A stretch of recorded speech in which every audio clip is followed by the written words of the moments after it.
Buenas tardes, Caro, muy buenas tardes. Saludo a todos los colegas que se están ya acercando para esta nueva charla. El agradecimiento, por supuesto, a Carolina Roviglio. Es un honor tenerla hoy aquí en esta exposición. La magistrada de la Cámara de Apelaciones en lo Penal Económico, además, forma parte con nosotros de la comisión directiva del centro. Así que muchas gracias, Caro, para estar con nosotros. Y hoy un tema muy especial que se va a tratar en este ciclo de las 20 cuestiones fundamentales que nos hemos impuesto sobre el régimen penal tributario, que se refiere a la responsabilidad de las personas jurídicas, un tema que sigue estando muy discutido en la doctrina, sigue estando también discutido a nivel de jurisprudencial, así que me parece que es una excelente forma para poder tener la posibilidad de analizar este tema. Cronía, muchas gracias por estar con nosotros y te escuchamos gustosamente. Bueno, al contrario, la agradecida soy yo, como siempre, es un gusto estar acá y agradezco al centro y a la Universidad del Salvador y a Humberto en particular. Y como él decía recién, él seleccionó los 20 temas fundamentales o las 20 cuestiones fundamentales y uno, primero viendo que el tema que me tocó a mí, ¿no? Es el artículo 13 del régimen penal tributario. Uno podría pensar, bueno, a lo mejor está ya bastante comentado, y sin embargo, y en esto también agradezco a Humberto, obligarnos a volver a repasar algunas cosas.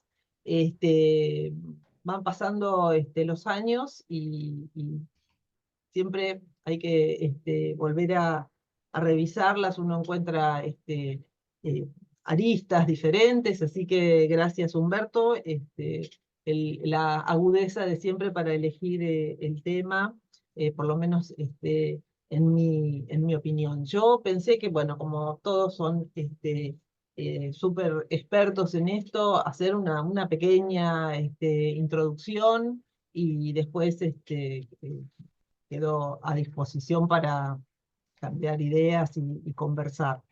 Este, como ahí voy a ver, ahí se ve, ¿no? Sí, sí, perfecto.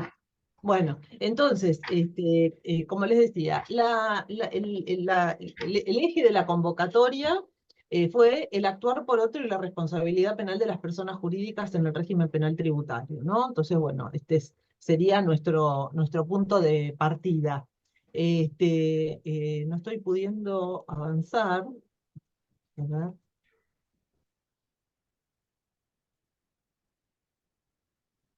¿cómo hago para pasarla?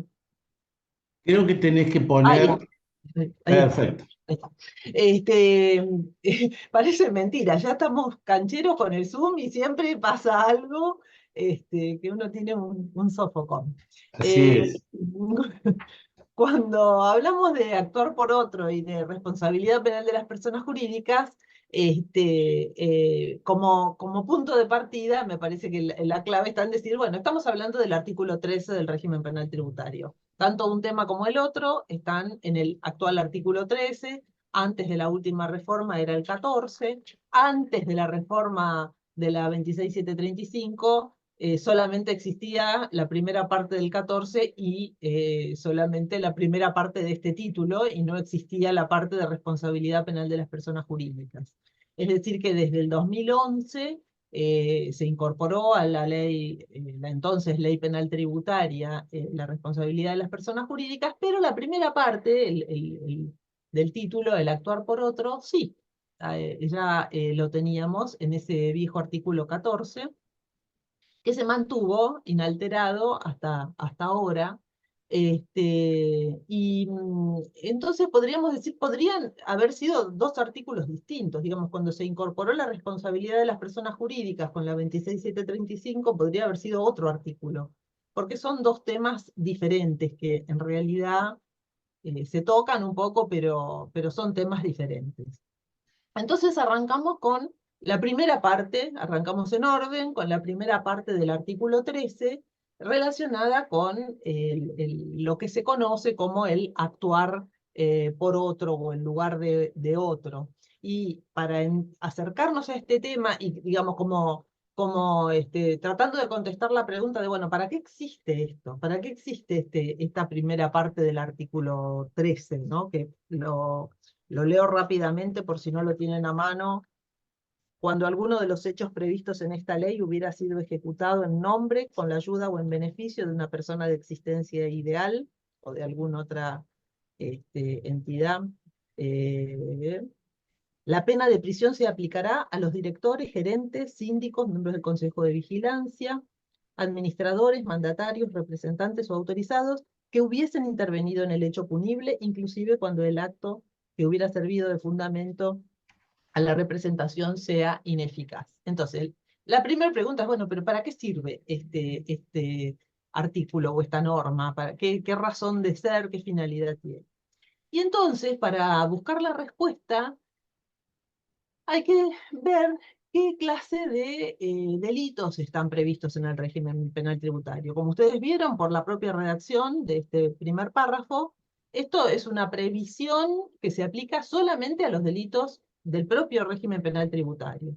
Hay otros ordenamientos, otros países en los que, por ejemplo, en España, el artículo 31 del Código Penal tiene una cláusula muy similar a esta que yo acabo de leer, que está en la parte general del Código Penal. Esto quiere decir que para cualquier situación que amerite la aplicación, ahora vamos a ver cuáles son, de una cláusula como esta, de trasvasamiento, digamos, de transferencia de la cualidad especial requerida para el autor de algún delito especial, bueno, sería aplicable a cualquier delito. A diferencia de lo que pasa con el caso nuestro, que como decía recién, solamente está previsto en el régimen penal tributario. Es decir, que no tenemos cláusula de actuar por otro en el Código Penal, ni de manera general aplicable a cualquier delito. Solamente la tenemos para los delitos del régimen penal tributario.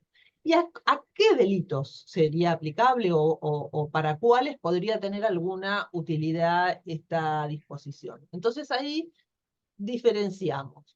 Dentro del régimen penal tributario vigente en la actualidad, tenemos algunos delitos comunes y algunos delitos especiales. Vieron que hay varios títulos, delitos tributarios, delitos previsionales, delitos comunes.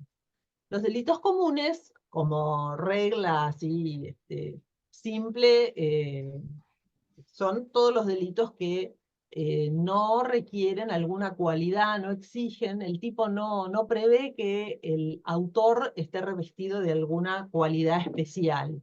Entonces, generalmente en la redacción del tipo penal van a encontrar el que, por ejemplo, el que matare a otro en el artículo 79 del Código Penal, y aplicándolo a esta misma regla a los delitos del régimen penal tributario, tenemos los casos de obtención fraudulenta de beneficios fiscales, la insolvencia fiscal fraudulenta, la simulación dolosa de cancelación de obligaciones, la alteración dolosa de registros y la asociación ilícita fiscal. Todos estos delitos están previstos en el régimen penal tributario y tienen autor común, autor no calificado, es decir, cualquier persona que realizara la conducta típica y reúna todos los demás requisitos de las distintas categorías de la teoría del delito, podría ser autor de estas figuras. Quien no tenga esa, bueno, en este caso, entonces cualquiera podría ser autor, y obviamente podría también ser partícipe si hace un aporte necesario o no, según el caso, a la comisión del hecho. Por contrapartida, tenemos los delitos especiales, que en el caso del régimen penal tributario son las evasiones, simple y agravada, fiscal y previsional, la apropiación indebida de tributos, la apropiación indebida de recursos de la seguridad social y el aprovechamiento indebido de beneficios. Para estas figuras, para estos tipos penales, tenemos que el legislador entendió que quien podía ser autor de estos delitos es el obligado o el agente de retención o percepción o el empleador, según cada caso. Entonces, la pregunta es, bueno, ¿qué pasa cuando estamos ante un delito especial, uno de estos, por ejemplo, y resulta que el obligado o el agente de retención o percepción o el empleador es, por ejemplo, una persona jurídica y obviamente una persona jurídica no puede ser la autora del delito?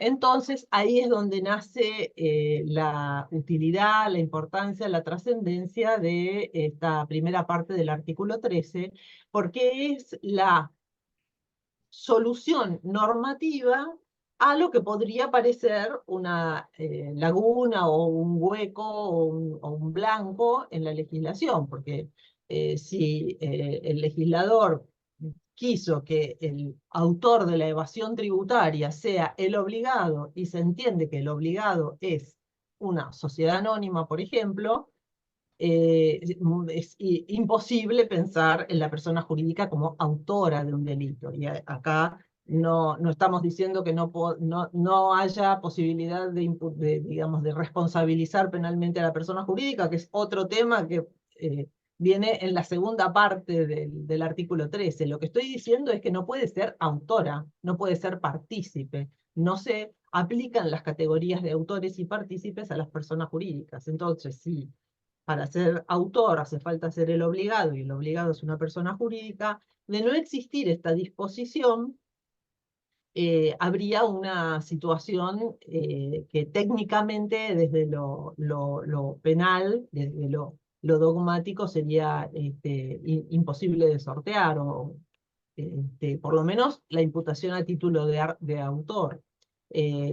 A menos que se hiciera alguna elaboración echando mano de lo que la ley 11.683 señala como obligados por deuda ajena, por ejemplo, pero sería ya una elaboración más complicada que para los penalistas a lo mejor presentaría alguna objeción posible, ¿no?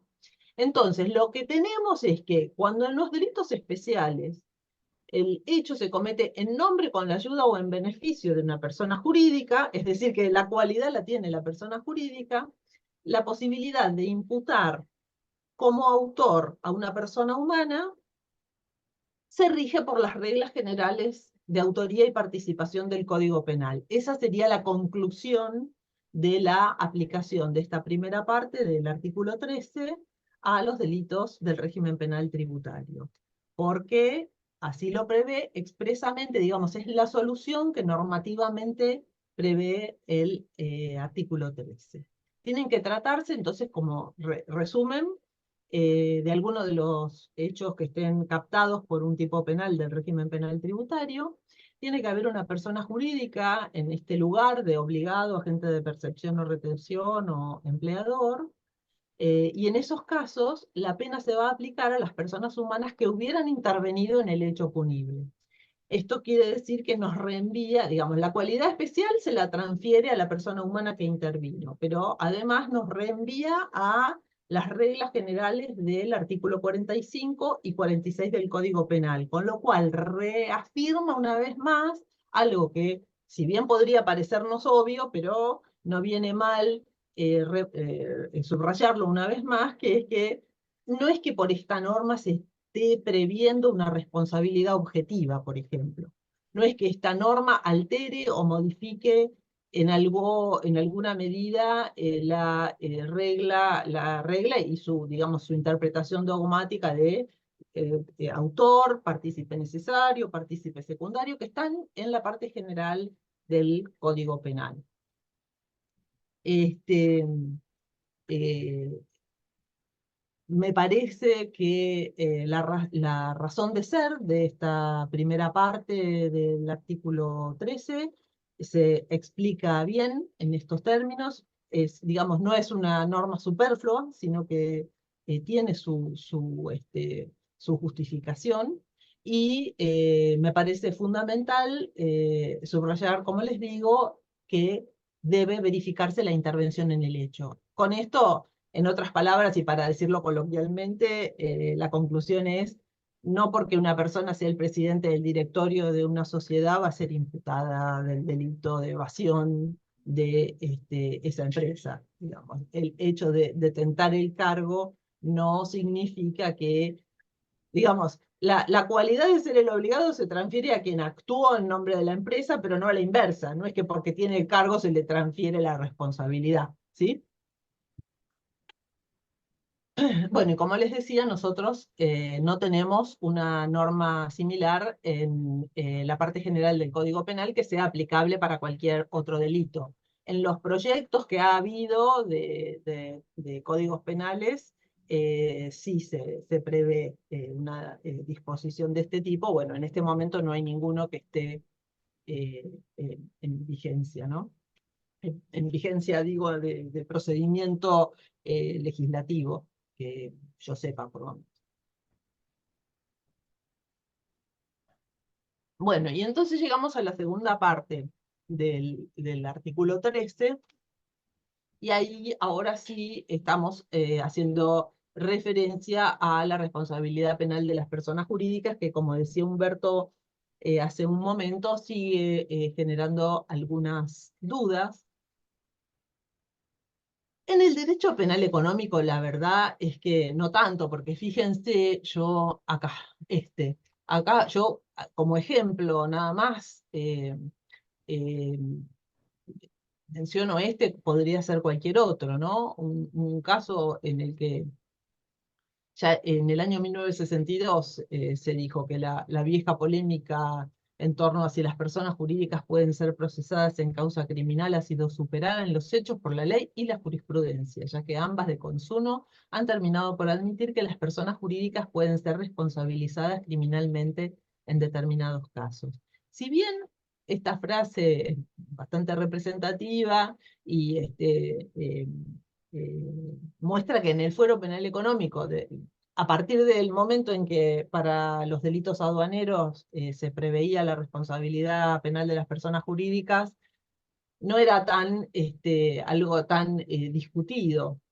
Y acá, cuando hablamos de objeciones a la responsabilidad de la persona jurídica, estamos confesando la edad, porque creo que los que se acercaron al derecho penal económico, penal tributario o aduanero en los últimos 10 años no deben saber de qué estamos hablando. No sé si tenemos a alguien en el auditorio, pero no deben saber de qué estamos hablando cuando decimos objeciones de naturaleza, que la persona jurídica es incapaz de realizar acciones, incapaz de experimentar la culpabilidad, no tiene razón de ser la punibilidad, el fin de la pena no se cumple porque es incompatible con la naturaleza de la persona jurídica. Bueno, todo eso, a pesar de que en el famoso caso Fly Machine, que es de 2006, el voto en disidencia lo señaló entre todas las objeciones, y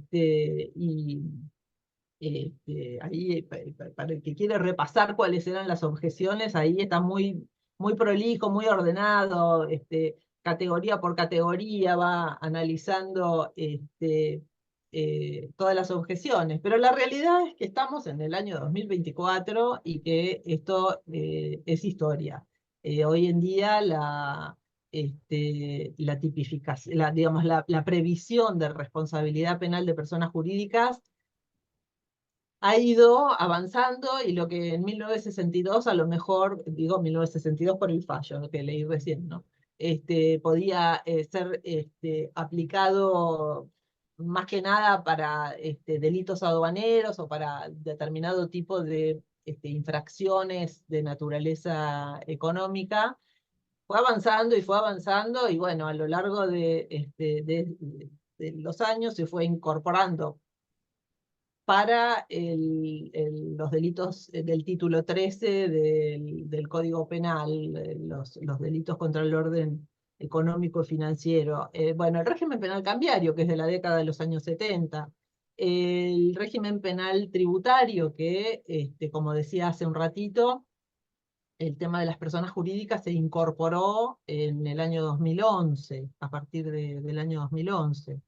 Y después, en 2017, la ley 27401, que creo equivocadamente se la conoce como la Ley de Responsabilidad Penal Empresaria, en realidad solamente prevé la responsabilidad penal de empresas para los delitos que están enumerados en su artículo 1 y no es una ley de responsabilidad penal de sociedades general, solamente sus previsiones en principio están previstas para esos delitos y no para todos, pero eh, por la redacción y por la amplitud de las previsiones y por tener más previsiones que todas las otras que mencioné antes, que cada una tenía su redacción, no todas iguales y con algunas disparidades.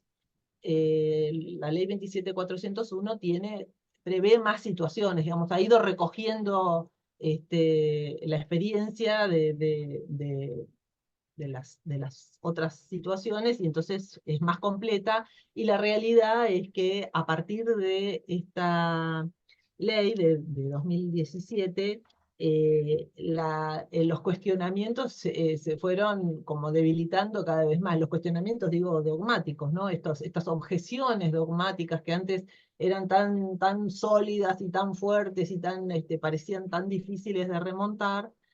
Bueno, la realidad es esta, en la actualidad normativamente tenemos la responsabilidad penal de las personas jurídicas en una cantidad de normas para todos estos delitos que mencioné recién.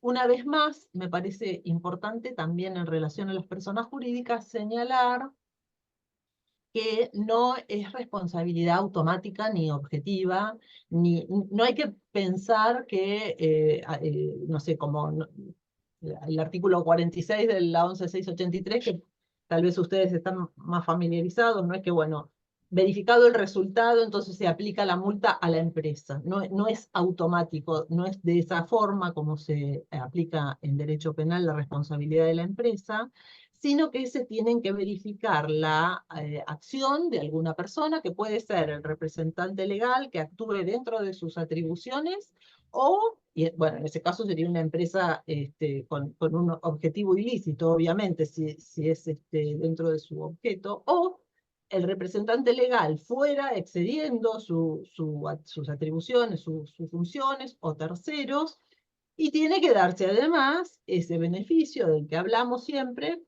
el beneficio para la persona jurídica, más la convalidación de alguna manera, aún tácita, una convalidación por parte de la persona jurídica respecto de ese hecho. Eh, en el abanico de empresas, obviamente, tenemos desde la posibilidad de pensar en personas jurídicas que han sido creadas desde su creación misma para cometer delitos, el típico caso de empresas creadas con datos falsos o con personas que se prestan a figurar como socios, pero en realidad no tienen ninguna intención de desarrollar actividad comercial, pasando por empresas que están configuradas, digamos que su organización interna admite o eh, este, tolera la comisión de delitos, al extremo de la que promueve eh, determinadas conductas que inevitablemente implicarían la comisión de delitos, ¿no? Es decir, se dan todas las posibilidades y como siempre decimos en derecho penal hay que analizar caso por caso y cada una de estas cosas el fiscal tendrá que probarlas si es que va a imputar a la persona jurídica. Pero en resumen, para pensar en la responsabilidad de la empresa, a ese resultado que yo ponía como ejemplo con el caso de la multa, no es que, bueno, producido el resultado se aplica automáticamente o directamente la multa, sino que a ese resultado se tiene que agregar esta verificación de quién fue la persona que actuó, si esa persona actuó en beneficio de la empresa, y si esa empresa está configurada de tal manera de, por ejemplo, carente de controles, con atribuciones a personas no idóneas, no contratando las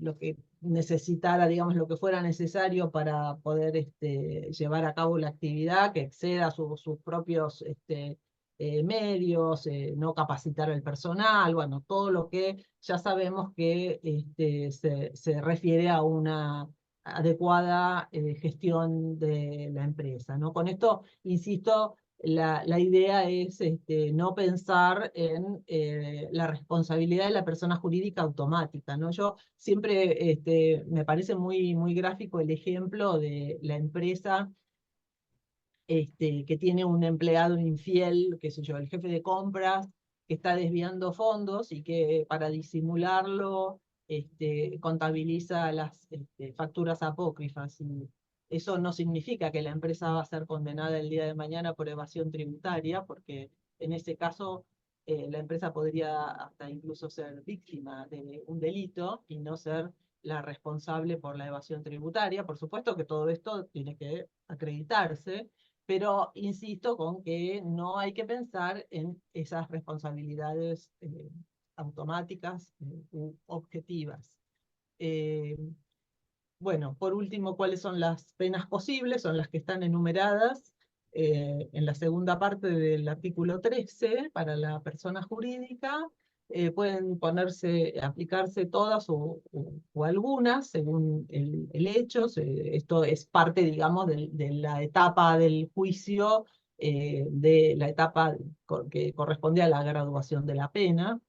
Esa es el momento en el que los jueces determinan cuál va a ser la pena aplicable, tanto para las personas humanas que han intervenido en el hecho, que responderán por su propia responsabilidad, como la graduación de las penas que correspondan a la persona jurídica, que son estas, más la multa del 46, porque cuando termina la causa penal y se comunica el resultado a la administración tributaria, ahí le renace al fisco la facultad de aplicar la multa que había quedado en suspenso a la espera de el resultado de la causa penal. Un último comentario con relación a este tema de la configuración interna de la empresa es que en el artículo 13, en la parte final del artículo 13, se hace referencia a cuáles son los parámetros que deben tener en cuenta los jueces para graduar las penas que van a aplicar a la empresa, y en esa enumeración se menciona el incumplimiento de reglas y procedimientos internos, la omisión de vigilancia sobre la actividad de los autores y partícipes. A esto me refería con la cuestión esta de su configuración, su organización interna, ¿no? Digamos, cada empresa se organiza de la manera que mejor le resulta o más conveniente le resulta, pero llegado el caso de que hubiera un delito, ese método, ese mecanismo, ese sistema de organización podría llegar a tener consecuencias en estos términos, ¿no? Bueno, la extensión del daño causado, el monto involucrado en la comisión del delito, el tamaño, la naturaleza, la capacidad económica de la persona jurídica, son factores que se tienen en cuenta para la graduación de las penas. Un último comentario, y ahora sí cierro con esto, de las objeciones que vimos que en el famoso fallo Play Machine, el voto de la minoría, el voto en disidencia, el único voto que entró al fondo.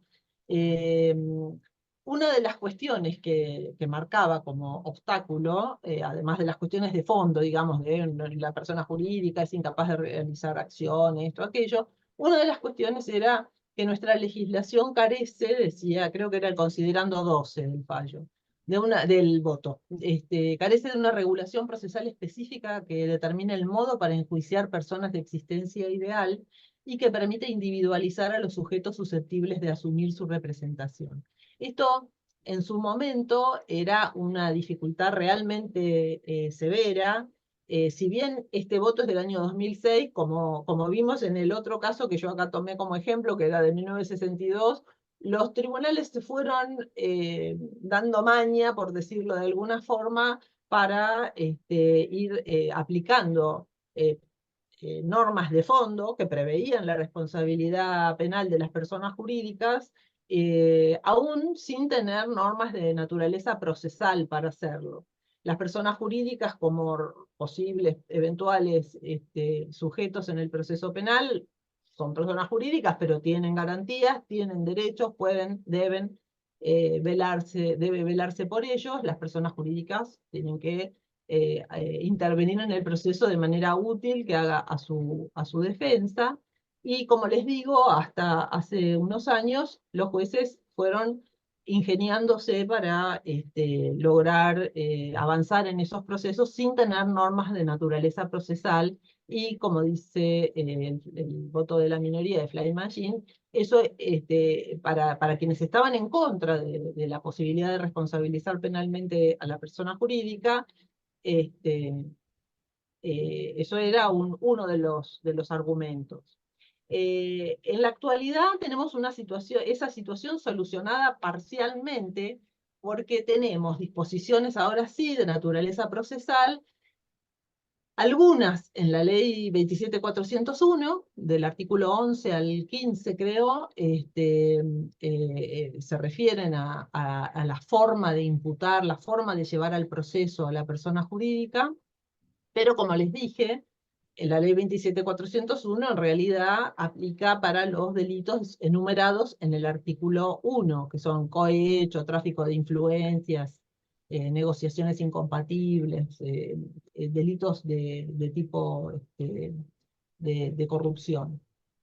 Y por otro lado, tenemos las normas que están en el Código Procesal Penal Federal, es decir, no el que está rigiendo ahora acá en la Ciudad de Buenos Aires, sino el que por ahora rige en la jurisdicción de Salta, Jujuy y de la Cámara Federal de Rosario. Y ahora, ayer creo, se firmó la resolución por la cual ya se larga en breve la implementación en la jurisdicción de la Cámara Federal de Mendoza, es decir, Cuyo, y poco a poco irá avanzando y se seguirá implementando, pero, insisto, para los que estamos, por ejemplo, en la Ciudad de Buenos Aires o en otros lugares, esas normas del Código Procesal Penal Federal, que son el artículo 338 a 343, todavía no están implementadas. Así que ahí también tenemos soluciones que están ahí a mitad de camino, todavía digamos, en manos de los tribunales, en manos de los jueces, ir atendiendo los planteos, aplicando una u otra disposición, como les digo, para velar por el derecho de defensa de las personas jurídicas, que serán personas jurídicas, pero tienen garantías en el proceso penal. Bueno, este es el pantallazo general que me pareció útil para arrancar. Este, quedo ahora a lo que ustedes digan. Muy bien, muchas gracias Carolina, excelente presentación. Quería, antes de dar intervención a los amigos y colegas, quería presentarte una reflexión, porque en general los países cuando han tomado esta decisión de la responsabilidad penal, han tenido que elegir entre dos modelos de imputación y en general la mayoría hoy, salvo los, digamos, los más modernos, han tomado el sistema de responsabilidad vicarial, que de alguna manera parece ser el mecanismo que también tomó nuestro país. Desde ese punto de vista, entonces, se requiere la comprobación de un delito por parte de la persona jurídica materializado por una persona humana que tiene que ser obviamente el miembro de la empresa en el marco de la actividad empresaria con beneficio de la empresa, y ahí entonces jugaría la transferencia de la responsabilidad a la persona jurídica. Y reflexión la hago, Carolina, porque en general los países donde se ha tomado este sistema, hoy está en discusión dos aspectos, que es lo que quería justamente mencionar. Fundamentalmente el caso de España, que nosotros también tenemos referencias tan cercanas desde el punto de vista legislativo. Primero, esa transferencia de responsabilidad a la persona jurídica. Hoy la discusión que existe en España es si esa responsabilidad termina siendo objetiva o no. Vos creo que ya te has expedido sobre el tema, pero quería ver si podemos profundizar un poco más este aspecto. Esta es la discusión que hoy existe en España con las dos posiciones al respecto. Y en segundo lugar, el tema de si exige o no una culpabilidad a la persona jurídica, porque hay una posición en el sentido de que esto estaría dado, por ejemplo, por defecto en la organización. De alguna forma también vos hiciste referencia a esto, un defecto en la organización. Y si esto es así, cuando uno piensa en la posibilidad de defensa de la persona jurídica, si por ejemplo el último párrafo que vos nos recordaste del artículo 13 nos daría pie para salir al encuentro justamente del defecto de la organización, nos daría pie de una posición que toma la empresa respecto del compliance, para decirlo de alguna manera, con esos procedimientos que de alguna forma establece el último párrafo del artículo 13, y si eso podría, en base a ese último párrafo, podría ser una posibilidad de defensa del contribuyente justamente ante esta responsabilidad de la persona jurídica. Bueno, sí, tal cual, son temas muy importantes los que señalás, Humberto. El tema de los dos, voy por la primera, de los dos modelos. Humberto se refiere a lo que se conoce en la doctrina como modelo vicarial o de responsabilidad transferida, en el cual, una vez acreditada la comisión del hecho y acreditada la comisión por parte de alguna persona humana determinada, se agrega a todo eso, se agrega un nexo, que también debe ser acreditado en la causa penal, que permite llegar de esa acción típica, antijurídica de la persona humana, llegar a poder atribuírsele responsabilidad también a la persona jurídica. Es decir, ese nexo que generalmente en la redacción de estas normas está como en nombre con la intervención en beneficio de la persona jurídica, ¿no? Es decir, que esa persona humana haya actuado en beneficio de la persona jurídica. Esto, obviamente, como punto de partida, es para diferenciar ese ejemplo que yo di del caso del delito cometido en el ámbito de la empresa. No hay que creer que porque en el ámbito, en el contexto de una empresa se ha cometido un delito, entonces la empresa va a ser responsable por ese delito. Justamente la empresa podría ser víctima del delito, o podría no haber tenido nada que ver, o haber tenido que ver en cuanto a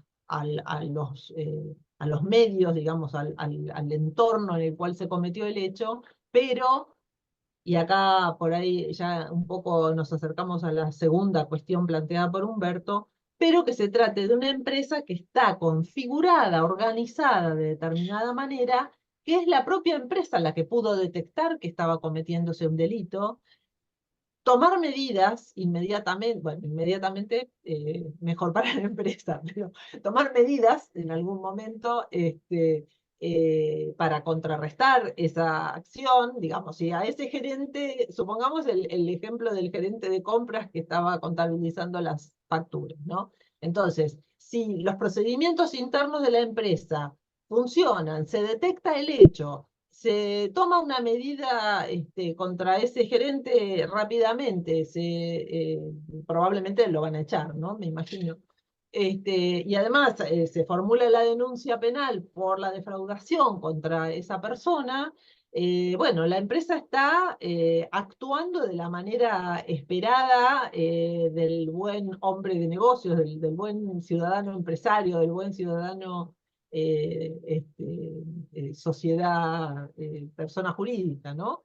Es decir, no convalidando. Yo decía hace un ratito que en el contexto de la actividad de la persona jurídica podría ocurrir que haya una empresa creada para cometer delitos en un límite extremo, o que en el contexto de las personas jurídicas que tienen una actividad lícita principal, fundamentalmente una actividad comercial lícita, bueno, ocurre algo y entonces ahí es donde es tan importante ver cómo es esa configuración, esa organización interna de la empresa, es tolerante hacia la comisión de delitos, promueve la comisión de delitos, por ejemplo, promete a sus ejecutivos unos premios si logran un determinado objetivo, que si no es cometiendo un delito es imposible de cumplir, digo, inventando algo, ¿no?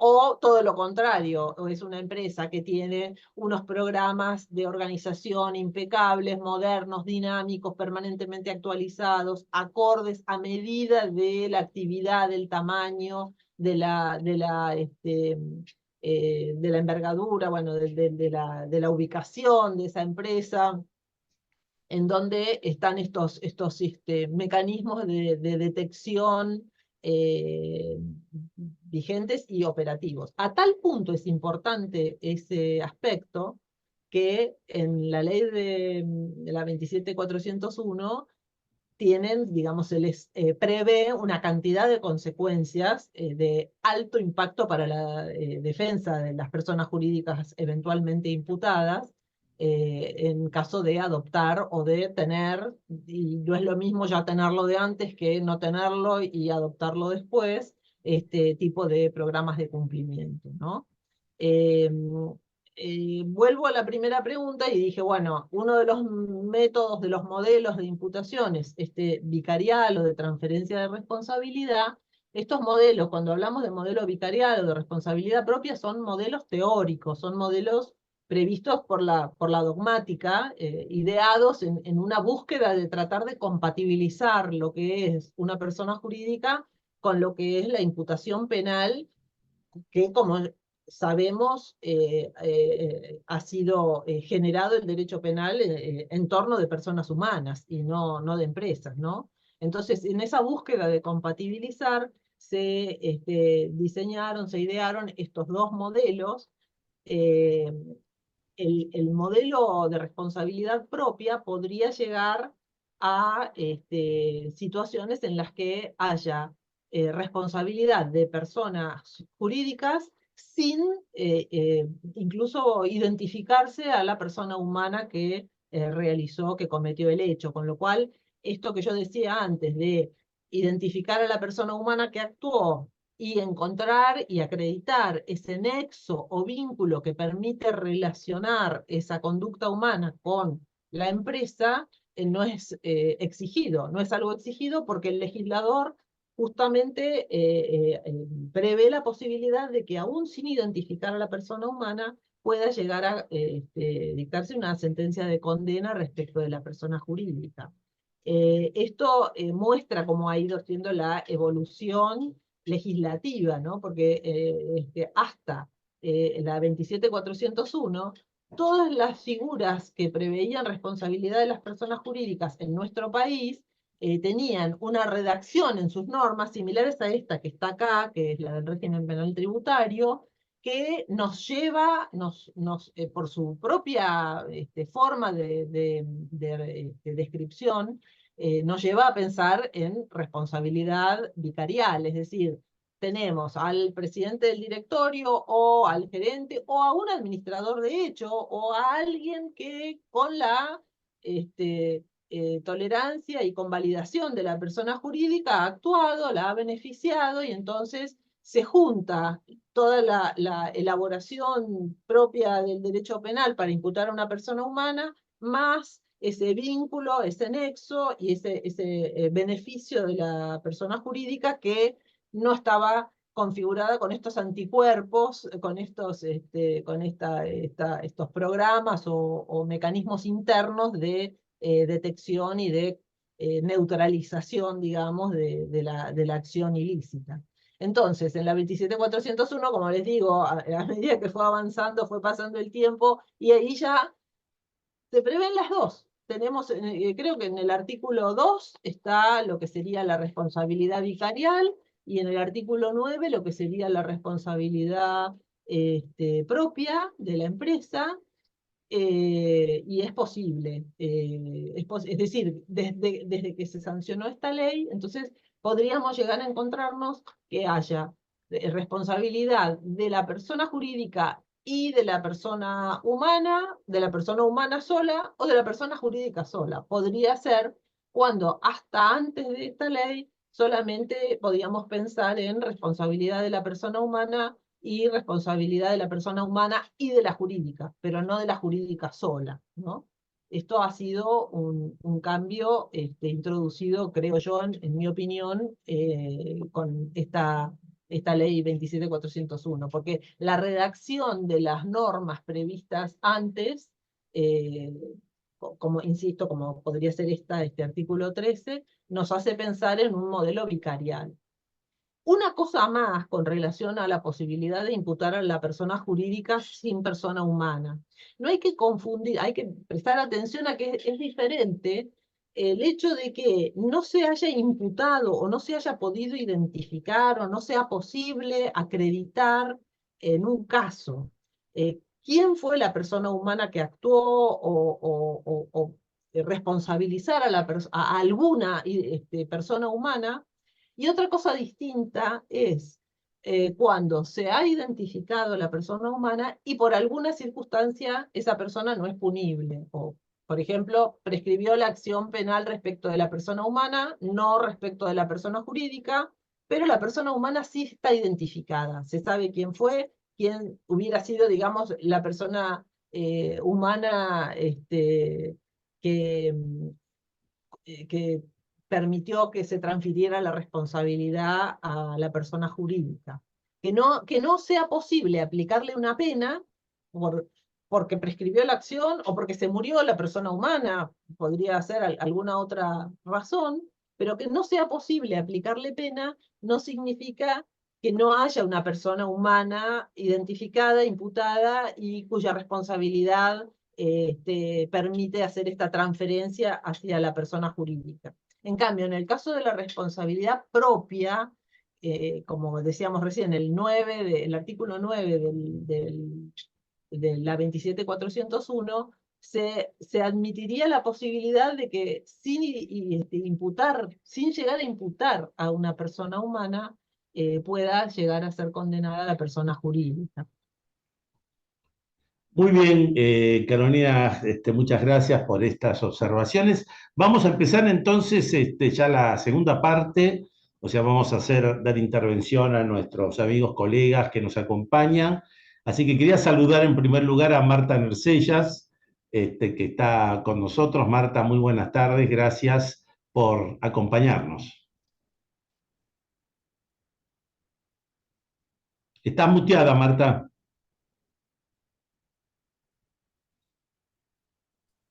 Ahora sí. Decía que buenas tardes, que me había costado un montón ingresar, pero al fin lo logré, pero error mío, que creía que el CA significaba, era parte de la nomenclatura. Bueno, No, primero, código de acceso. sí, era código de acceso. Primero felicitarla a Carolina, porque como siempre estuvo brillante, aunque ella sabe que no coincido absolutamente en ninguna de las frases que manifestó. Porque ocurre que ella es una persona joven y entonces escucha las teorías jóvenes, y yo como persona muy mayor creo en la jerarquía de las normas jurídicas, y yo creo que la Constitución Nacional está en el vértice de todas las normas jurídicas, inclusive por encima de los tratados de derechos humanos y mucho más de las convenciones internacionales. Y ello porque si leemos el 75, inciso segundo, dice con mucha claridad que tiene raigambre constitucional, pero que es condicionada, porque no pueden derogar de ninguna manera ninguno de los artículos de la parte principal de la Constitución. Y en esa parte principal tenemos nada más ni nada menos que la culpabilidad. Y además de la culpabilidad, tenemos que el derecho penal es un derecho de última ratio, un derecho subsidiario. Todo lo cual nos está indicando que la persona jurídica debe responder desde lo económico, pero nunca desde lo penal, según mi antiquísima interpretación de las normas del derecho punitivo. Es decir, obviamente que aceptamos la regla del 23.401, solamente no me veo más que en la obligación de defender a una persona jurídica cuando me hacen el cuestionamiento y no ponerme con esta defensa dogmática, porque como las leyes dicen lo que los jueces dicen, y casi todos los jueces coinciden con Carolina, es decir, que las personas jurídicas tienen responsabilidad por esta ley. Pero no puedo dejar de marcar que yo creo que cuando nosotros tomamos la legislación europea en donde la culpabilidad, por ejemplo, no integra los derechos constitucionales, es decir, tiene una jerarquía legal y no constitucional, nos estamos confundiendo y estamos avasallando justamente a la cúspide de nuestro sistema punitivo. Pero bueno, vuelvo a felicitarla a Carolina porque realmente estuvo fantástica y hasta casi me convence. Un poquitito. Faltaría que hable un poco más, Carolina, Un entonces, para poquito, dos convencerte. veces más y casi voy a decir que la persona jurídica tiene responsabilidad penal. Esto quiere Bueno, decir que para la próxima Humberto me invita, pero para hablar de otro tema. muchas gracias, Marta, por tu intervención. Francisco Dálvora, muy buenas tardes. También un placer de tenerte con nosotros. ¿Cómo está, Francisco? Muchas gracias, me encantó, la verdad que es un placer escucharla a Carolina. Sin ninguna duda es la voz más inteligente que sostiene esta posición, con la que yo mantengo alguna discrepancia. Seguramente me encantó el argumento de Marta, es una cuestión generacional. Pero hoy, cuando ella hacía muy inteligentemente la separación de las dos partes del artículo 13 y utilizaba para apoyarse en la segunda parte, cuando el párrafo final dice, te lo voy a leer textual porque lo estaba preparando, la omisión de vigilancia sobre la actividad de los autores o partícipes, lo está poniendo de la perspectiva de un tercero. Lo contrario sería que dijera de los otros autores o partícipes. No lo había pensado antes, me quedó picando cuando Carolina hablaba, pero la verdad que yo creo que Carolina junto con Hernán Blanco son las dos inteligencias superiores que en la dogmática penal de este momento en nuestro país defienden esta posición y me encantó haberlo escuchado. Hice malabarismo para poder estar y no me lo quería perder. Muchas gracias, Carolina, y gracias para todos. Gracias. Bueno, muchas gracias, Francisco. Carlos Fermén, Carlos, muy buenas tardes. También un placer de tenerte en este grupo. Gracias, ¿cómo están? Bueno, muchas gracias. Un poco resfriado, pero bueno, acá presente. Bueno, muchas gracias, Carolina. Me sumo a los comentarios de todo porque sos una excelente expositora y además tenés ideas muy claras. No, nada, es solamente un caso que Carolina nombró que podía ser una empresa así, por ejemplo, la de Cositorto, ¿no? Es una empresa creada en origen con un carácter totalmente ilícito. Y el otro caso que no sé si están al tanto es lo de Securitas, que es distinto, porque bueno, esto lo debe saber Dálvora. Es una empresa sueca que después pasa a ser con la actividad en Argentina, se dedica a todo lo que es servicio de prestación de personal de seguridad y que internamente se denuncia un hecho de corrupción. Y eso da origen a una causa que tramita en el Juego Federal de la doctora Sandra Rosso Salgado y donde se decretó el procesamiento, bueno, por cohecho, lavado de activos, asociación ilícita, incluso hay alrededor de 11 personas detenidas. Esto es con el auto de procesamiento, no sé cómo seguirá con las apelaciones en Cámara y todo, pero en realidad parecería que es el primer caso que funciona el compliance, al menos que yo tenga idea, más allá de que obviamente, como decía el mismo Carolina, hay empresas importantes como ser YPF que tienen su departamento de compliance. Acá se ve que hubo un cambio de directorio, un cambio de gestión, pero alguien se acercó y dijo, esperen, acá pasó tal y tal cosa. y eso originó el trámite de esta causa. Tengo la resolución, el auto de mérito, así que si es necesario alguno no lo tiene, lo puedo participar. No tengo intervención en esa causa, pero bueno, esas son las dos cositas que quería agregar, nada más, y bueno, agradecerles como siempre. Bueno, muchas gracias, Carlos. No, por favor. Gabriela Farizano, Gabriela, muy buenas tardes. También un gusto en tenerte con nosotros. Buenas tardes. Bueno, la verdad que un placer, Carolina, realmente la exposición. Eh, yo la verdad que escucho mucho este tipo de charlas por el tema de responsabilidad. Me gustaría preguntarte, porque vos sabés que en la práctica casi que se hace una vinculación automática entre las empresas y el presidente de la sociedad. O sea, todos los casos que aplicaron responsabilidad solidaria siempre fue el presidente. Y vos dijiste que no había una vinculación directa con la persona. En realidad, a veces ocurre que el presidente no está en conocimiento o sea, a veces sí, a veces no, pero en la práctica es casi automática la vinculación. ¿Qué opinión tenés? Porque creo que tu exposición fue en sentido diferente. Sí,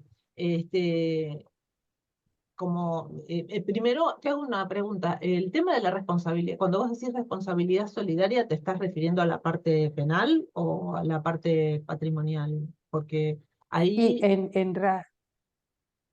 en realidad, a ver, comienzan como causas de responsabilidad solidaria, en realidad después nunca llegó a aplicarse, en uno de los casos era por una deuda que después hubo una moratoria y se acogió en moratoria, así que no llegamos, no salimos de la etapa administrativa. claro. La otra está en discusión también en la parte administrativa, pero siempre la solidaria empieza automáticamente por el presidente. Lo que pasa es que ahí, a ese nivel, cuando estás en esa etapa, digamos, no nivel, ahí manda la ley 11.683. Ahí, bueno, ustedes saben más que yo y el fisco tiene, entre comillas, resuelto, digamos, contra quién dirigirse y en qué orden, por la propia ley de procedimiento fiscal, ¿no? En materia penal es bien diferente porque si bien también se comienza mirando hacia la cabeza, hacia el presidente del directorio, pero la realidad es que el proceso penal, por lo menos el que rige por ahora en esta jurisdicción, eh, tiene un objetivo de, entre otros, la búsqueda de la verdad real de lo que ocurrió. El artículo 193 del Código Procesal Penal de la Nación, creo que es el inciso tercero, dice determinar cómo ocurrieron, qué hechos ocurrieron, o cómo ocurrieron los hechos. Entonces, hay que hacer una reconstrucción histórica, podríamos decir. Puede ser que la haga el fiscal si el juez le delegó la dirección de la investigación, o puede ser que la haga el juez a instancias del fiscal que le requiere que investigue, que le pide medidas o que le propone, le plantea medidas. Es indistinto, pero hay que buscar la verdad de lo que pasó. Y, como yo decía antes, la existencia del artículo 13 del régimen penal tributario no modifica en nada lo que se prevé para la determinación de autores y partícipes en el Código Penal, en la parte general, ¿no? En el artículo 45 y 46. Entonces, combinando estas dos ideas, lo que yo te diría es, el fiscal y el juez tienen la obligación de buscar la verdad real de lo que pasó. Y para determinar quién es el autor de un hecho hay que ver quién lo cometió. Y después, bueno, quién lo ayudó, podríamos decir, para ver quién es autor y quiénes son los partícipes, ¿no? Para decirlo coloquialmente. Entonces, probablemente, si vos tenés un caso en el que se hizo, ya hablemos de la denuncia penal, ¿no? Se hizo la denuncia penal y se citó a prestar declaración indagatoria, o digamos, se dirigió la imputación contra el presidente del directorio, y vos me decís, bueno, pero el presidente del directorio estuvo todo el año de viaje, así que él no estaba a cargo de la administración ni de la la toma de decisiones, ni participaba de las reuniones de directorio. Digo, estoy inventando un ejemplo, ¿no? Entonces, bueno, en el periodo fiscal se denunció, en el que se denunció la evasión, este hombre no estaba. Y bueno, eso tiene que ser parte de la investigación. Y puede ser que el fiscal se equivoque y que de entrada crea que el presidente del directorio estuvo a cargo de la administración, porque eso es lo lógico si el fiscal se basa en la información que tiene hasta ese momento. El fiscal, vos pensás que está a tientas cuando recibe una denuncia y tiene que ir reconstruyendo, tiene que tomar medidas para descubrir cómo fue esa vida de esa empresa en ese año, en ese ejercicio, ¿no?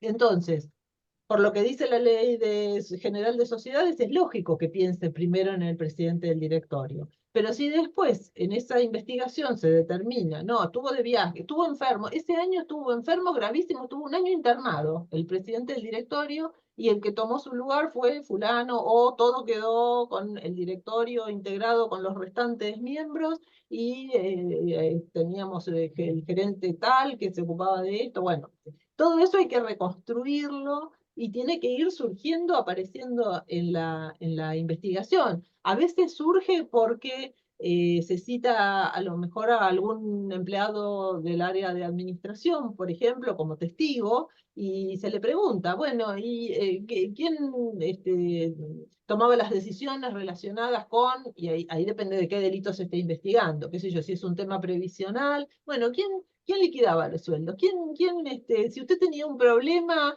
relacionado con, no sé, la liquidación de su sueldo, ¿a quién iba a preguntarle? ¿O quién era el que le daba las explicaciones? ¿O quién le firmaba los recibos de sueldo? ¿Quién pagaba los sueldos? Bueno, todo eso se va artesanalmente, porque la verdad es que la tarea, ustedes, si se paran del lado de la empresa, claro, es obvio que conocen cómo era la vida de esa empresa desde adentro, pero imagínense estar en el lugar del fiscal, que lo que recibe es la denuncia y que lo único que tiene es lo que dice la denuncia, lo único que sabe, que conoce en ese momento es lo que dice la denuncia y lo que dicen las leyes que debería ser la realidad de una empresa. Supongamos, bueno, la ley de sociedades, puede ser que tenga el estatuto de esa empresa, y bueno, a ver, esta empresa tiene un directorio de 2. Bueno, a ver, estos 2, ¿cómo se repartían? ¿Qué tenían? ¿Qué infraestructura tenían? Bueno, eso tiene que ser objeto de prueba. Entonces, si vos tenés un caso, y volviendo a tu ejemplo inicial, en el que se imputa, así digamos, automáticamente mecánicamente al presidente del directorio, bueno, seguramente el presidente del directorio con su defensa planteará qué pasó en ese año que no le permitió a él estar a cargo de lo que objetivamente, si uno mira lo que dice la ley de sociedades comerciales, sería lo que se esperaría de los integrantes del directorio, y que en este caso, por una circunstancia específica, no ocurrió, que él estaba de viaje, que él estaba internado, que le pasó algo, qué sé yo, y entonces, bueno, ¿quién estuvo a cargo? Porque esta es otra cuestión también. Una cosa es decir, bueno, no, yo no fui y nada más, y entonces probablemente, bueno, andaba sola la empresa, como, bueno, si usted no estaba, ¿qué piloto automático tenía? Y otra cosa es, bueno, no, a mí me reemplazó tal otra persona, y bueno, es raro que no haya quedado en ningún documento, que no haya un acta de directorio o algo, pero podría ser, y como digo, aún si no hubiera un acta de directorio, o algún documento o algún instrumento interno, el fiscal y el juez no necesitan un acta de directorio como única prueba posible. Por cualquier medio de prueba se puede acreditar. Y por otro lado, no te olvides que rige el estado de inocencia, así que el fiscal tiene que acreditar todo lo relacionado con el hecho y la culpabilidad de las personas, pero la defensa puede tener una actitud expectante, y bueno, si llegan a citárselo a indagatoria, bueno, ahí sí obviamente tiene que tomar una actitud activa, pero en definitiva, por decirlo coloquialmente, le basta con sembrar la duda y nada más, ¿no? No es que hay que probar la inocencia, quiero decir. Muy bien, Carolina, al respecto Claro. quería preguntarte, en algunas últimas resoluciones judiciales se ha observado, por ejemplo, en los casos de procesamientos de presidentes de sociedades, que además de analizar ciertos aspectos, ejemplo, si él tiene el uso de la clave fiscal de la sociedad, si él tiene participación en las cuentas bancarias, si él tiene poderes, etcétera, etcétera. Se ha visto que en algunos casos también se hace referencia a la condición de accionista, además de ser presidente. Y en el caso de ser accionista, también se hace referencia al hecho si es accionista mayoritario o minoritario. La pregunta sería, ¿esto porque tiene alguna incidencia a los efectos de la resolución del auto de procesamiento? Bueno, mira, acá yo te voy a decir mi opinión, y ahí la respuesta es no, pero depende también de cada empresa, porque hay muchas empresas en las que ser accionista es ser accionista y nada más, y hay otras empresas en las que ser accionista es además ser el administrador de hecho, el factotum. Hay veces que, por más que tenga un formato de sociedad anónima, la realidad es que es una empresa chiquita, a veces una empresa familiar, en donde la prueba lleva a que, más allá del formato de sociedad anónima, era una empresa en la que una única persona tomaba todas las decisiones y a lo mejor no tenía ningún cargo y solo era accionista. Te estoy dando mi opinión porque yo también he visto casos en los que se invoca el ser accionista como si eso respaldara una intervención en el hecho. Yo eh, eh, eh, no sé, espero que el caso que estás tomando como ejemplo, espero que no sea de mi tribunal. Si es así, bueno, No, no, será no, es una referencia genérica nada más, ¿no? que se Es me una pasó, referencia porque genérica. yo presto mucha atención a ese tema y yo siempre hincho con, bueno, esta es una materia interdisciplinaria, tienen que estudiar derecho societario, tienen que manejar la ley de sociedad, digo, para adentro, ¿no? Internamente, de manera que nadie razone, nadie, digo, de los que tienen que resolver, que nadie razone pensando que ser accionista es sinónimo de tener el poder de decisión de la gestión. Lo que no descarto es que en algunos casos, eh, accionista o no, esa es la persona que gestionaba. Perfecto, perfecto. Yo no sé si, porque no está con la cámara prendida, así que pregunto si Carlos Negri está presente o no, en cuyo caso, si estuviera, lo saludamos. Estos son los problemas del Zoom, Carolina. El doctor Negri nos está privando de su palabra. Claro, exactamente, exactamente. Bueno, quizás estará pensando la pregunta que iba a hacer. Aprovecho Este, para intercalar una cosita, Humberto. Yo les adelante, hablaba, adelante, Carolina, gustosamente. les decía del artículo 9 de la 27401 de la responsabilidad propia de la empresa, y es el 6, no el 9. Perfecto, perfectamente, perfectamente. Esa es la responsabilidad directa que estás hablando, Y la propia de la la empresa, propia, sin exactamente. humano, digamos, sin necesidad de persona humana. Exactamente, exactamente. Bueno, ahora sí, terminó de pensar Carlos, así que te saludamos, Carlos. Muy buenas tardes, ¿cómo estás? Ahora está muteado. Sin embargo, no está muteado, pero no se lo escucha. A ver si podés ver el sistema, a ver qué pasa, Carlos. Está tratando que adivinemos lo que está diciendo.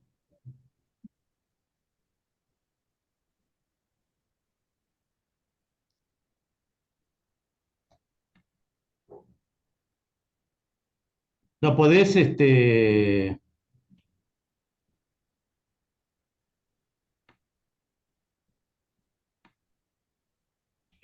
Bueno, seguimos entonces. Mario Broski, Mario, muy buenas tardes. ¿Cómo estás? Un gusto en saludarte también. Bueno, muchas gracias, Humberto. Gracias por la invitación. Un saludo especial para Carolina Roviglio, porque la verdad que cada vez que yo la he escuchado exponer es de una claridad infernal. La verdad que la entiende cualquier persona, aunque sea neófita. Y además es joven. Muy bien, Bueno, Marta Narcellas, en haber dicho que es joven, porque así se necesita magistradas jóvenes y mujeres también. Vamos a hacer cuestión de género. Bueno, yo quiero mencionar algunos temas muy poquito. El hecho de ser director en responsabilidad objetiva penal no significa que puede ser imputado penalmente. El hecho solo de ser director. Eso en materia objetiva. Y en materia subjetiva tiene que participar específicamente del hecho punible. Eso creo que contesta un poco, si mal no yo escuché, a lo que planteaba la doctora Farisano. El hecho de que ocupe la presidencia no significa que es responsable. También lo mencionó Humberto, se condena a un presidente por manejar una clave fiscal solamente, etcétera, etcétera. A lo mejor hay un apoderado que maneja la empresa y no la maneja el presidente.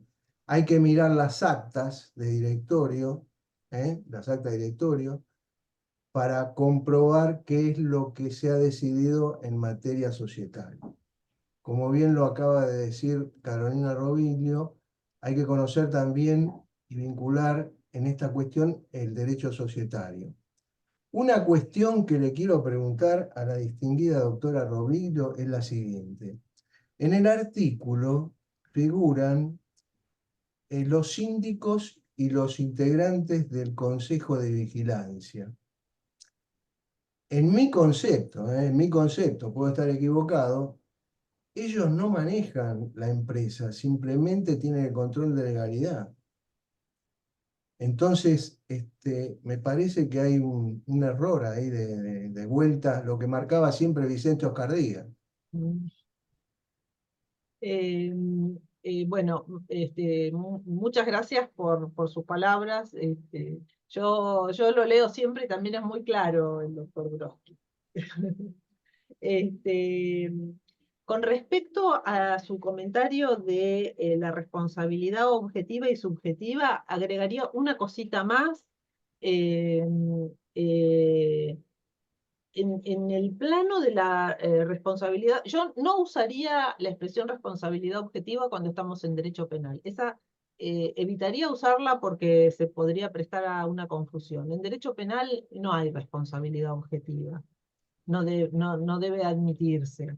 Hay que, sí podemos pensar en, bueno, por el rol que objetivamente esta persona detentaba, podría estar en condiciones de cometer el delito. Por ejemplo, era el presidente del directorio o integraba el directorio.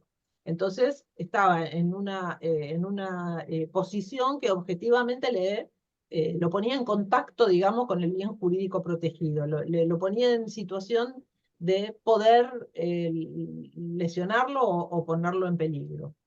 Por otro lado, la parte subjetiva en derecho penal generalmente hace referencia al dolo con el que actúa la persona respecto de la que se está analizando la responsabilidad, ¿no? Entonces, para decir que tenía responsabilidad subjetiva, lo que estamos diciendo es que actuó con dolo, con el dolo de ese delito que se le está imputando. No, cuando decimos que él al detentar el cargo de presidente del directorio estaba en condiciones de realizar la conducta típica de lesionar el bien jurídico o ponerlo en peligro, eh, para que pueda tener responsabilidad penal, además tiene que haber actuado dolosamente porque todos los delitos del régimen penal tributario son todos dolosos, no se admite la responsabilidad penal por negligencia o un actuar imprudente. En el régimen penal tributario, digo, estos delitos no prevén formas culposas.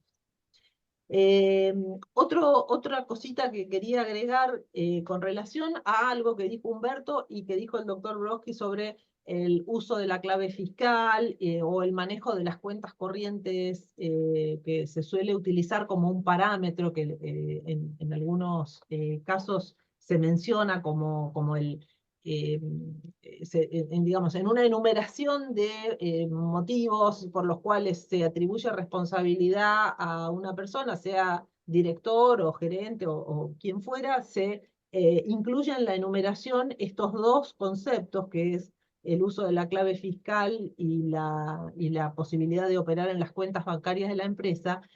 No son circunstancias determinantes, pero generalmente digamos, las pruebas en los casos de esta naturaleza, de delitos tributarios, llevan a que quien tenía algún poder de decisión, quien manejaba información relevante para la toma de decisiones en esa empresa, generalmente coincide con quien usaba las cuentas bancarias, quien usaba la clave fiscal. Pero no es que sean elementos decisivos, dirimentes, que porque era quien usaba la clave fiscal es responsable automáticamente, porque una vez más, como decíamos recién cuando hablábamos con Gabriela, todo depende de lo que se acredite en ese caso concreto. Porque a lo mejor puede haber algún caso en el que el uso de la clave lo tenía una persona que después resulta desvinculada de la comisión del hecho. Y por último, lo específico en relación al tema del síndico o los miembros del Consejo de Vigilancia, es un tema muy, muy complejo, poco estudiado. Hasta ahora prácticamente, si uno busca material sobre la responsabilidad penal del síndico, de los miembros del Consejo de Vigilancia, prácticamente no hay. Es poco posible, justamente por la función que estos órganos tienen en la Ley General de Sociedades, es poco posible que ellos participen en una forma comisiva de, por ejemplo, una evasión tributaria. Pero no se puede descontar que pudieran llegar a tener responsabilidad por omisiones. Esto, insisto, está poco estudiado, casi no hay bibliografía y yo no conozco ningún caso jurisprudencial que se haya planteado, pero no descuento que podrían llegar a tener alguna forma de responsabilidad por omisión. Y esto se vincula de alguna manera con lo que hablábamos recién del accionista que mencionaba Humberto.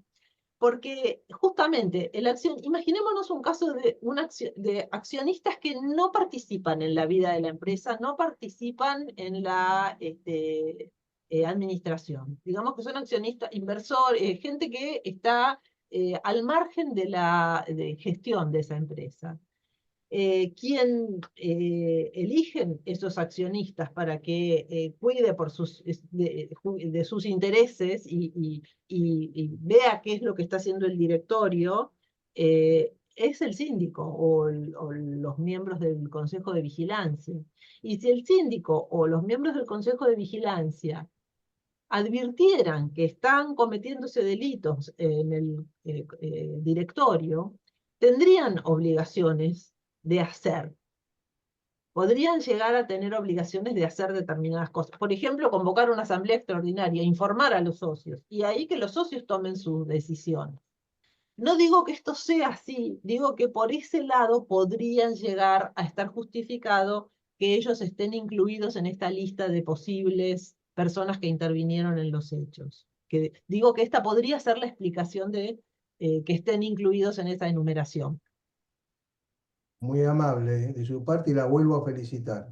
Bueno, gracias, Carolina. En realidad hubo un antecedente hace muchos años, justamente de un síndico que lo imputaron por la omisión en el caso de la omisión de la empresa, en el caso de apropiación indebida de tributos. Y la imputación se le hicieron porque interpretaron que que el síndico era un funcionario público. Bueno, Ah, obviamente, claro, esto no es así, obviamente esto no terminó bien, pero este recuerdo que es un antecedente que se planteó respecto de un síndico. Y te quería trasladar una pregunta que justamente de Carlos Negri, que bueno, nos dice que no se lleva bien con la computación y no puede tener audio, pero transcribe la pregunta y nos dice Carolina que él tiene una cuestión procesal en lo que hace la representación de una indagatoria de una persona jurídica y los intereses en conflicto con los órganos de la sociedad. sí. Bueno, doctor Negri, no lo oímos, pero nos oye, ¿no? Sí. Este, Algo es algo. Justamente, esa es una de las novedades de la parte procesal de la 27401 y del Código Procesal Penal Federal. Es una observación, en mi opinión, totalmente acertada. Ha habido casos en los que podría haberse pensado que cuando quien declara en representación de la empresa, por ejemplo, la citan a la empresa a prestar declaración indagatoria y va un determinado integrante que a su vez, además de declarar en nombre de la empresa, a su vez está imputado él a título personal por su propia responsabilidad.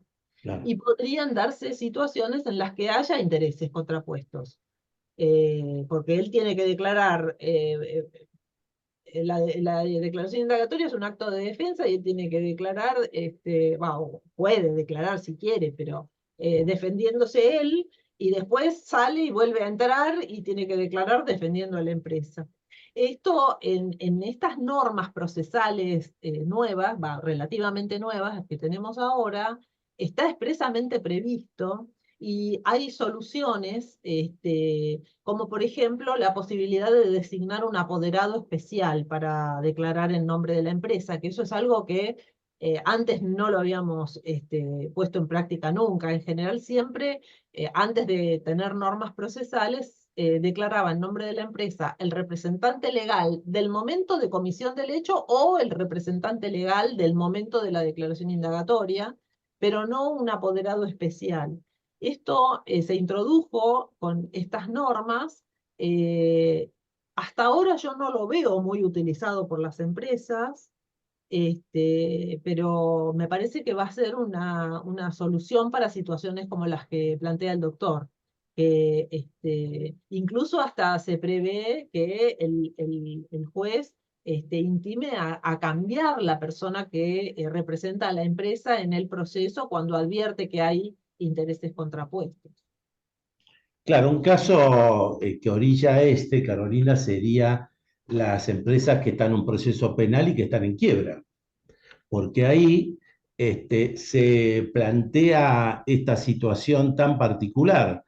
Si el representante de la empresa en quiebra es el representante legal y lo citan a él, ejemplo, el último presidente que tuvo la compañía, él dice que no puede ser representante por el tema del desapoderamiento. Si a quien lo convoca es al síndico de la quiebra, el síndico dice que tampoco él puede ser representante porque en realidad todos los hechos cometidos él no tuvo nada que ver porque vino después. Con lo cual, hoy en este tema sí estamos observando que hay posiciones distintas que están tomando los jueces para intentar resolver este tema, porque obviamente es un tema que creo que no tiene definición legal. Es complejo. Yo creo que hay que buscar siempre la solución, en el caso específico, en función de quién esté en condiciones mejores de defender a la persona jurídica. Digamos, no hay que perder de vista el objetivo de la indagatoria. ¿Para qué es la indagatoria? Para defender a quien declara. Si el citado a prestar declaración indagatoria es una persona jurídica, bueno, a ver quién de todas estas posibilidades está en mejores condiciones de defender a la empresa. Entonces, el síndico de la quiebra probablemente no tenga la menor idea del manejo de la empresa en la época de comisión del hecho. Tal cual, tal cual. Y por otro lado, el último representante legal a lo mejor no tiene acceso a la documentación que necesita para defender a la empresa. Con lo Exactamente. cual, yo lo que digo, lo digo tomémoslo como que lo digo en borrador, porque en definitiva es algo que hay que ver cada caso, ¿no? Pero yo diría que tal vez en esos casos va a empezar a ser necesario que el juez tenga una injerencia un poquito mayor. Por ejemplo, si la persona de la empresa que tiene que declarar en nombre de la empresa no tiene acceso a toda la información o los papeles, a la documentación de la empresa que necesita para poder defenderla adecuadamente, y bueno, habrá que hacer algo para ponerle a disposición eso, si es que la documentación existe, no sé. Eh, Porque él solo no puede, él solo contra la quiebra, digamos, Exactamente. ponerse contra la quiebra, pero por otro lado también, bueno, tiene una obligación de hacer lo mejor por la defensa de la persona jurídica que está representando. Efectivamente, un tema realmente complejo, ¿no? Sí, nuevo. Bueno, hasta acá hemos llegado. Hasta acá hemos llegado. Ha sido realmente muy interesante esta nueva reunión. El agradecimiento a todos los que han participado, en especial, por supuesto, a Carolina Roviglio, que nos ha ilustrado con sus conocimientos y con su simpatía. Así que un agradecimiento a todos y seguimos en estas mesas redondas del centro. Gracias. Gracias a ustedes y además, insisto, gracias por la cordialidad de siempre y por obligarnos a seguir pensando. Gracias por las preguntas. Yo acá ya tomé nota de todo, así que gracias. Gracias a todos y hasta la próxima. Chao, que sigan bien. Saludos, chao. Chao, chao.